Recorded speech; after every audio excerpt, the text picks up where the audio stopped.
नमस्कार मित्रों। जेल में गाना गाकर वायरल हुआ लड़का तेज प्रताप जी से जब मिला तो तेज प्रताप यादव जी ने उसको कितना बड़ा आदमी बना दिया, अपने बॉडीगार्ड के रूप में अपने साथ ही रख लिया।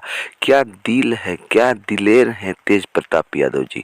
मेरे न्यूज़ चैनल को सब्सक्राइब कर लीजिए और ताज़ा समाचार सुनते रहिए। कुछ दिनों पहले शराब पीकर जेल में पकड़ा गया और जेल का हवा खाने के बाद जेल में ही गाना गाने लगा और बक्सर के जेल में जाकर जब गाना गाया ये लड़का तो वायरल हो गया।